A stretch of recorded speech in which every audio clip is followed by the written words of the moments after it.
Hello, everybody. I am Becky Solia, and I am the Social Work Witch. And it's nice to talk to you today. I know that it's been a little while since we've spoken because, with the busyness of the fall season, we all get a little bit crazy, don't we? Anyway, today, as I'm filming this, it is December 1st, and we're all beginning to think about the changes in the season and all of the different holidays that are happening, as well as family gatherings. And I think it's important to talk about these things because often when we're going into these seasonal changes and we're looking at the holidays, we get a lot of stuff on our minds, right? And I know that a lot of people go through seasonal depression. I know that a lot of people get down around the holidays because of things like grief and sometimes family stuff from our past, right? There are people who have traumas that occurred around the holidays, and sometimes we're missing people that we lost, and sometimes we miss people that weren't particularly good for us. And it's especially hard when those people are people we love, right? So I thought today would be a good time to talk about winter solstice. Some of us call it Yule, and the other winter holidays and changes, and dealing with darkness and light in our lives. I know if you go pretty much anywhere at this point in time, like I said, it's December 1st, and in our hemisphere, in our part of the world, people are celebrating winter solstice here. And for those of you that don't know, winter solstice is the longest night of the year and the shortest day of the year. I don't know about you guys, but I have always had a hard time with winter. The cold and the darkness, and in my life, I've always experienced a lot of loss during this time of year, kind of December, January. There's just been a lot of that has happened. And even when I was a kid, most kids like to be out and play outside in the snow, and I certainly did a lot of that with my friends, but I was always down in the wintertime, even as a kid. And that really hasn't changed as an adult. And I have some tools that I use. I do have a daylight lamp, and that helps me deal with some of that. But the big thing that really helps me is celebrating Yule, celebrating the winter solstice. And I'm going to explain that.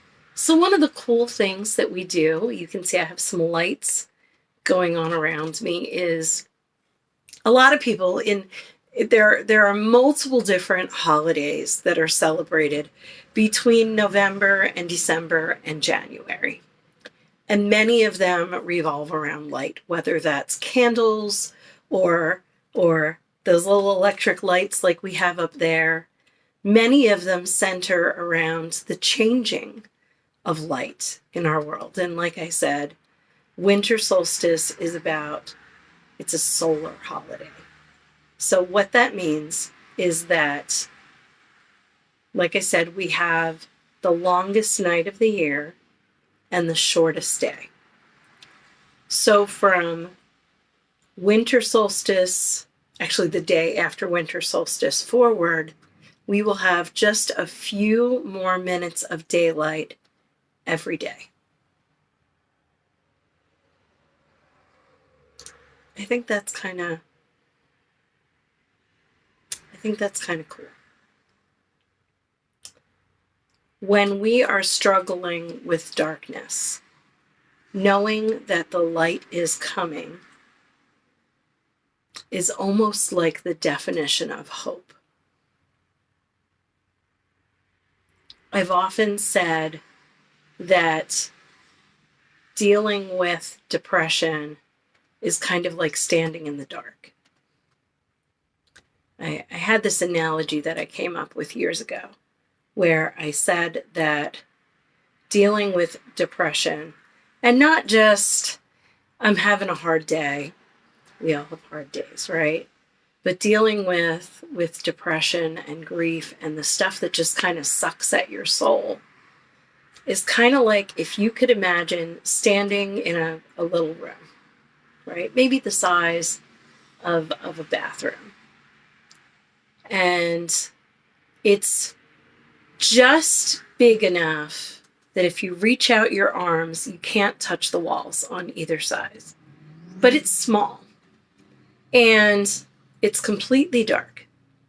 And you're standing in the dark and you can't see any light anywhere. There's no light coming under the door. There's no light you can see. So you're standing completely in the dark and you can't see any light and you can't reach the walls and you can't reach a light switch.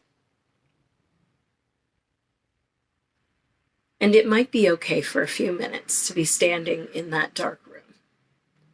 But after a while, it almost feels like the walls are closing in on you.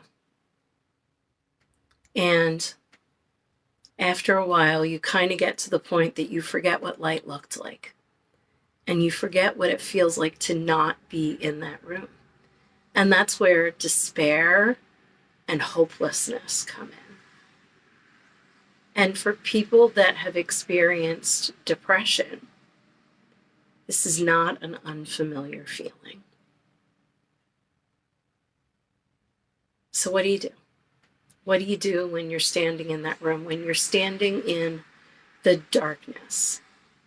And again, we can connect that to the darkness that we're going into as we're going into winter time. We're going into that darkest night. And sometimes in the middle of the night, doesn't it feel like the sun is never going to come up again? It's hard to remember that eventually that night's going to end and the sun is going to come up. And I think that gives us a good excuse to light all the candles and light all the lamps and light all the little twinkly lights that we have around us. Because even in the darkness, they're a reminder that the light will return. One of the things that I think is really important is to have some tools to get us through the night. So that might mean these little lights. It might mean carrying a flashlight with you. And you know, a thing that most of us have nowadays, most of us have a cell phone, right? So if you were really standing in a dark room and there was no light and you couldn't find the walls and you couldn't find a door and you couldn't find a switch, but you had a cell phone in your pocket, would that be helpful? Would you be able to have a source of light? Would you be able to maybe find the walls or a door or a light switch? Would you be able to turn that phone on and call a friend and say, hey, I'm standing in the dark and I need some help? Those are really hard words to say, aren't they? Hey, I need some help.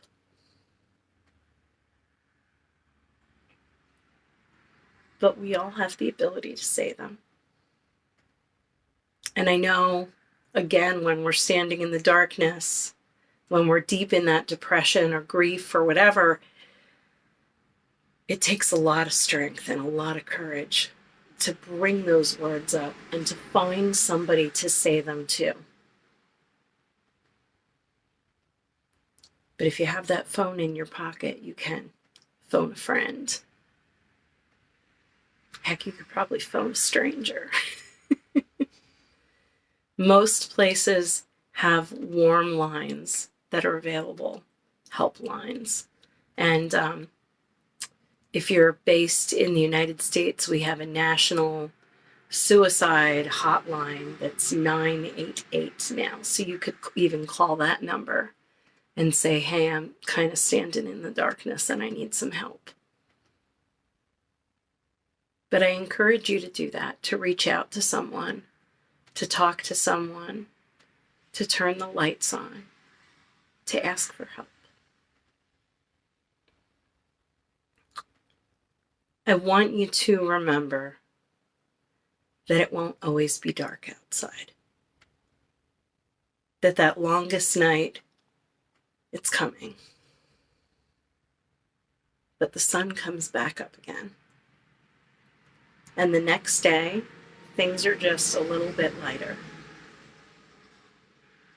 And once we get through the darkest part of that depression and that grief and all of that stuff,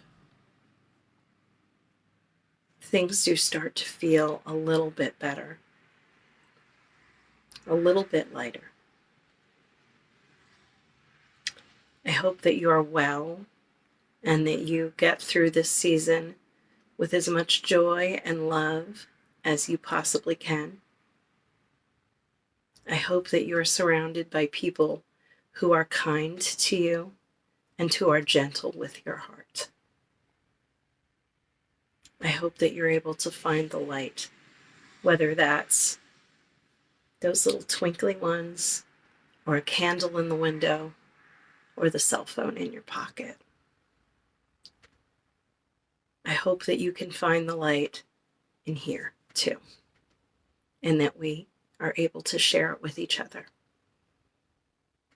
Blessed Winter Solstice, and happy holidays, whatever you're celebrating. And I'll talk to you soon. Bye-bye.